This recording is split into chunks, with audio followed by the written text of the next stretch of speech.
First, thank you to the organizers for inviting me to speak at Try Swift. I would like to share some thoughts and knowledge around using Swift to write Windows applications, assuming a non-Windows developer. Let's make that Unix developer. Since I'm interested in cross-platform Swift, I'm going to assume that most people would also like to share their code bases across platforms. Before we jump in, allow me to briefly introduce myself. I am a systems software engineer. My interests lie primarily in compilers and programming languages. I've worked professionally on commercial operating system at VMware and recreationally on Linux. I've professionally worked on compilers and language runtimes at Meta and Google, and recreationally as a Linux distribution maintainer. I mostly used Linux and macOS as my personal computing environment until I started working with Swift on Windows. I've been involved in multiple efforts for enabling Swift on various platforms, including Linux ARM, Android, and Windows. In my efforts to support cross-platform Swift, I've contributed to most parts of the Swift open source project. And since we are talking about application programming today, I should explicitly mention that I've also contributed to various open source applications, including different parts of the GNOME desktop environment, Pigeon, Vim, amongst others. I would assume that most people here are macOS or iOS developers, or let's generalize that, Apple platform developers. Why would Windows be interesting to someone of that background? The desktop environment is still largely Windows, with the OS commanding about 70% of the market. In comparison, macOS has about 20% of the market. If you consider regions, that number in Asia becomes 80% Windows and just under 10% for macOS. Windows also runs on gaming consoles. Xbox uses the same Windows NT kernel with its own user space. So we can safely say Windows is quite a popular platform. Windows NT, the current kernel for the Windows distributions, is quite portable. While currently available on 3 architectures, it has previously shipped on a variety of different ISAs during its lifetime. Some of these, such as ARM v7, may be familiar, but others, such as Alpha 64, forced Windows to be much more fastidious with its memory synchronization. This safety impacts applications too, as they use the same kernel primitives for concurrency. The Windows user space is similarly portable, having been deployed to a variety of different environments, including the Windows Phone, HoloLens, which is a mixed reality device, and a variety of Surface devices. Much like that adage that accessibility is for everyone, the portability considerations of Windows improves the quality of software for all parties. This applies equally to the Swift runtime, which has had a number of bugs identified by porting to Windows. But as software engineers, we know that there are always trade-offs. In this case, while wildly popular, Windows is also different. Windows originated with a Unix heritage. Dave Cutler worked on VMS and VAX. Windows NT embraced many Unix features for batch processing throughput, but avoided others for building a composable system. For example, rather than following the Unix mantra of everything is a file, many things on Windows are objects, exposed as handles, that is, opaque pointers. Windows is fundamentally a distributed system, a number of individual components running together to form a complex system. The underlying technology for building this distributed system is COM, the Common Object Model. It allows you to define the interfaces which are registered and can be called across application boundaries. It also provides for network transparency, allowing for in-process, out-of-process, or even remote instantiation with DCOM or distributed COM. If you're porting an application from a Unix-like environment to Windows, you will find that the differences in the design of the system may challenge the assumptions that the application may have made. For example, on Linux, repeated file system accesses are mitigated by its caches and their heuristics. The same code on Windows would expose the latency and make it appear slow. Many UI applications on Linux often resort to running tools under the cover with POSIX spawn. However, Windows doesn't really have a shell. Now, many people would immediately point out CMD. But CMD is not a true shell. It's a batch processor. It was designed to execute a batch script, not to be used as an interactive shell. Newer Windows releases do include PowerShell, but that is a very different model. The overall design for Windows is geared towards UI applications rather than a collection of small command line utilities. This often comes as a big shock for people who are coming to Windows from a Unix environment. The reason I bring up these differences is because these differences often end up making their way into your application code itself. Being aware of some common problems that show up can make it easier to try to build in some flexibility so that sharing code across platforms is easier. One area that always appears to cause frustration is the file system. The first and foremost item to be aware of is that slash is not a universal arc separator. It is very common to see paths handled as strings, where arcs are appended as a string suffix using a slash as the separator. This causes a lot of trouble on Windows. Foundation's URL type is designed to be used as a URI, a Uniform Resource Identifier. It includes a file system path representation as per RFC 8089. When using the URL type, make sure that you use the with unsafe file system representation method to access the value to ensure that the URI is converted into the proper representation for the file system. Files which are open cannot be erased, something that Unix applications often will try to do to hide some of the storage I/O latency. Case insensitivity of the file system is confusing. Linux developers find it frustrating, but macOS developers are familiar with this. Let's quickly review some basics of application development, delving into the fundamentals to understand how and why shared code bases make sense. While the design space for operating systems is wide, over time, the major operating systems have largely converged to a mostly similar shape. There are still interesting differences between the various OSs, but the concepts generally cross over quite well. As a concrete example, cooperating multitasking is no longer the approach du jour, with preemptive multitasking now being commonplace. If we step back and stop looking at the details of the implementation, we will find that most operating systems provide a set of core functionality that is required for modern programs to execute. Scheduling, to allow multitasking of applications. Memory protection, so that the applications do not stomp over each other and a bug in one does not impact another.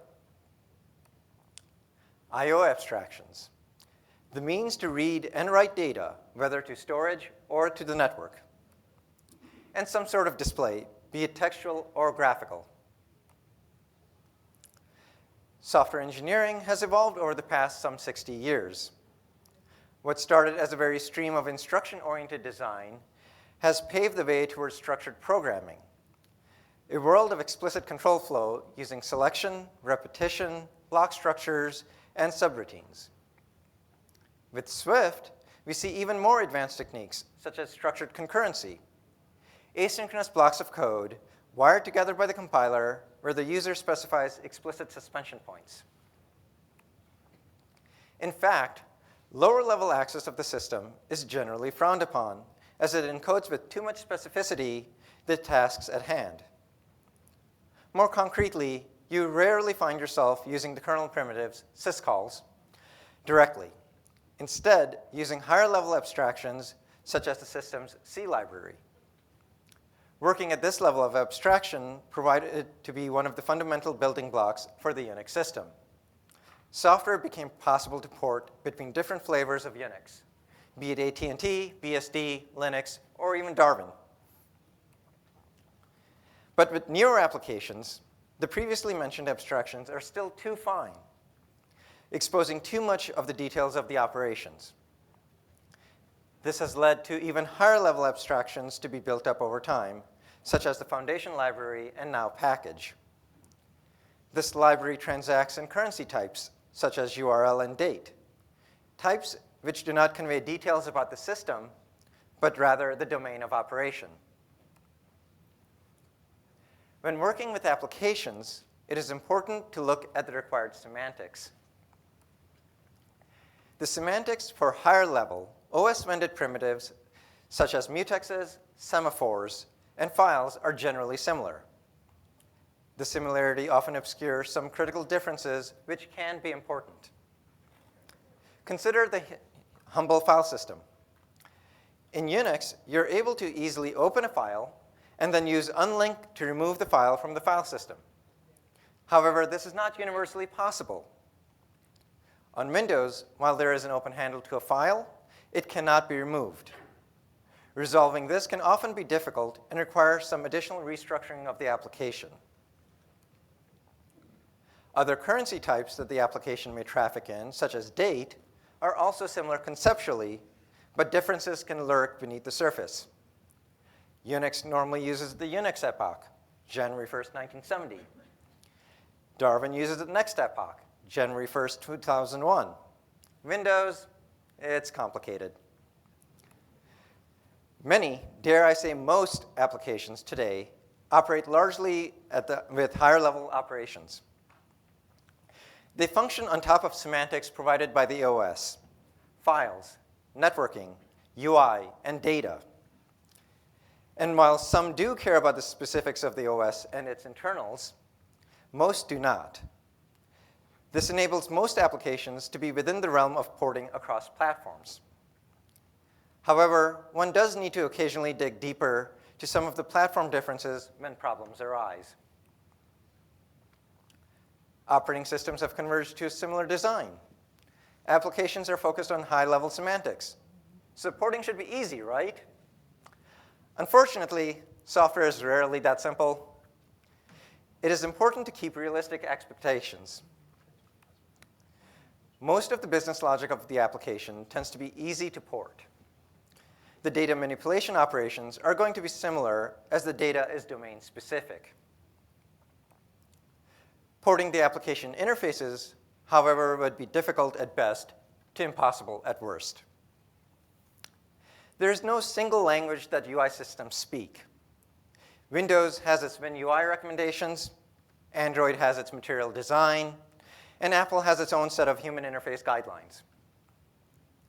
While conceptual similarities exist between the platforms, buttons are buttons on all of these environments, the APIs and the behavior around them are subtly different. Even if there were a unifying toolkit that abstracted the differences in the APIs, the user's expectations are not uniform. And if you do not adhere to the platform's guidelines, the application feels foreign.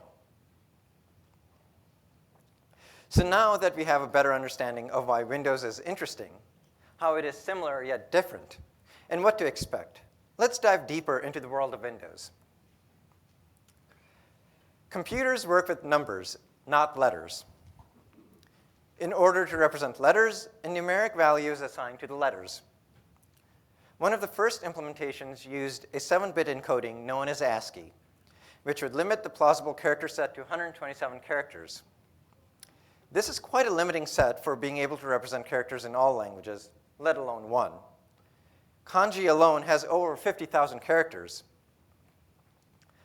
Unicode was proposed as a unique, unified, universal encoding by Joe Becker at Xerox in 1988, with input from Lee Collins and Mark Davis at Apple. This encoding used a 16-bit representation for characters, giving it 16K characters. A subsequent revision would introduce conjugates, which would increase the range to over 1 million code points. The current Unicode standard also includes other encodings, but the one that is of particular interest is UTF-8. This encoding uses a more compact variable length encoding for the representation and also maintains compatibility with ASCII.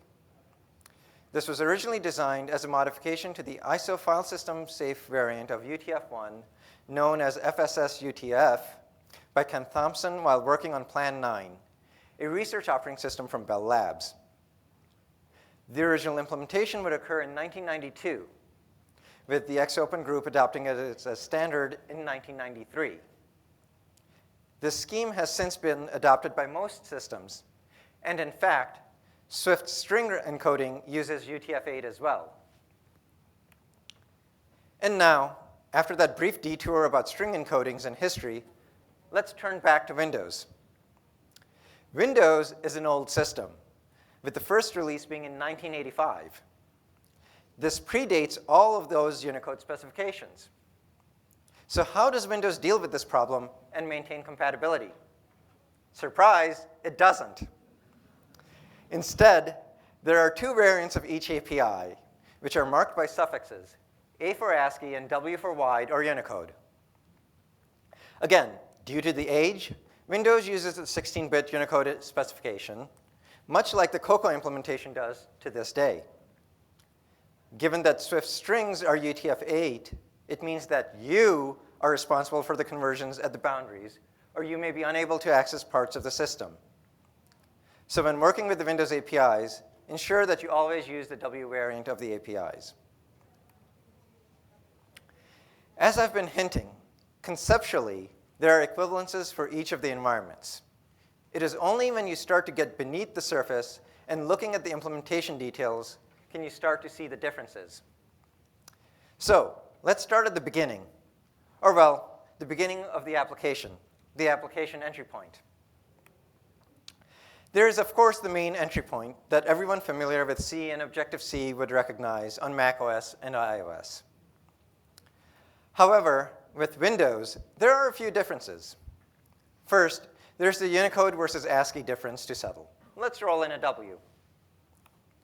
However, Windows is primarily a GUI environment. And while I'm personally an inhabitant of the console, I think most people would like a GUI application. So we need to target the Windows subsystem. Let's roll in a win, change some casing. Well, we said that this is a GUI environment. And so the formal parameters of the function are also different for the environment. Let's not forget to update that too. Oh, and one more thing. The calling convention, or how parameters are passed to the functions, was not very uniform back in the early days. So there was a macro introduced to allow the compiler to change the parameter passing. And so we have a Win API in there too. And so here we have it, the entry point spelling that Windows uses compared to the one that macOS and iOS use. However, we can generally get away with a simpler approach to this difference. The @main attribute entry point removes the signature and lets the compiler figure it out, sort of. Great, so we're executing code now. Let's go back to one of the similarities between the platforms. Underneath the layers, you will find that there is a dispatch loop, handling events and translating them into operations that need to be performed. I think that most Objective-C developers would recognize this bit of code, the final dispatch into UIKit's main loop, where it takes over the main thread of execution. On Windows, the idea is similar, but a bit more manual. You pop the next message from the message queue. We can largely ignore translate message, but all that does is translates keyboard events from raw to cooked, and you dispatch the message to the appropriate controls event handler. While not fully ready, I would like to see the future world where Swift would again simply solve the problem for you. Run loop from foundation provides the proper semantics to abstract this level of detail. Now to display our beloved application window. This is where our paths start to diverge. There is no single uniform API here, nor a toolkit which does a good job of abstracting this level of detail. With AppKit, you would instantiate an NSWindow class, giving it the bounds, the style mask, and some additional details. On Windows, before you can create the window, you must register the window type.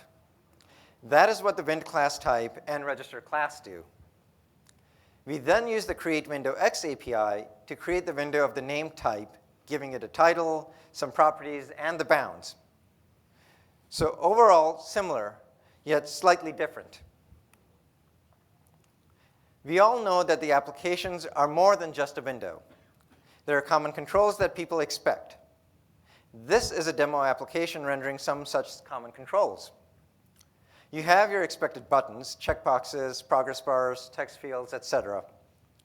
Now, I'm not delving into the code behind this for brevity, but also because the application model behind this screen is less a direct usage of the Win32 APIs. Instead, relying on a number of custom types and layers that have been built up. However, it is important to emphasize that while the layers here abstract the Win32 APIs, this is entirely Win32 under the covers. We now return back to one of the original points that I made. Windows is a system with a long history. What we have discussed thus far has been the Win32 API, the original API surface that Windows shipped as the evolution of the Windows 3.1 APIs.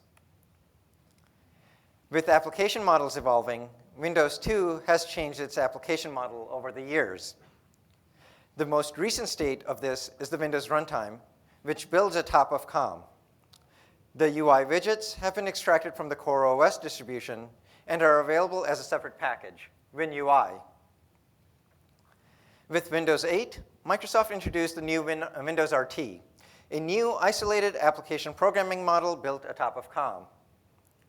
Using the Windows Presentation Framework and XAML UI model, it provided a way forward for modern applications to be sandboxed, using newer UI designs and free from many of the older UI API concepts. WinUI 3 decoupled the UI layer from the OS, allowing applications to freely build against it and distribute themselves. As COM defines the API for the calling convention, and WinRT is an API surface built atop COM, we can access the WinRT APIs from Swift. SwiftCom demonstrated how it was possible to interact with COM from Swift. Subsequently, Swift WinRT demonstrated how to access the WinRT APIs from Swift. At the browser company, we have forked my original work to create the Swift projections of the API surface, allowing access to the full WinRT surface and consequently to WinUI. While there are a lot of moving pieces, they all come together to allow you to build modern, rich, native applications for Windows using Swift. These fundamental components are also available as open source libraries. Swift Win32 provides a convenience layer over the raw Win32 API surface, giving you the flexibility to build any application by exposing the raw Windows APIs. The browser company's fork of Swift WinRT provides projections for the WinRT and consequently WinUI APIs. This allows you to write modern Windows applications. Finally, to go along with this, there's the sample projects repository. While these are already in a state where you can build applications, there are still plenty of things to be done to improve these packages. Of course, these are just examples. But there is a wide world of possibilities that is now opening up to bring truly delightful experiences to Windows with Swift. With that, I'd like to thank both the Try Swift organizers for inviting me and everyone here for attending this talk. I hope that this talk has motivated you to join the growing community bringing Swift-based applications to Windows.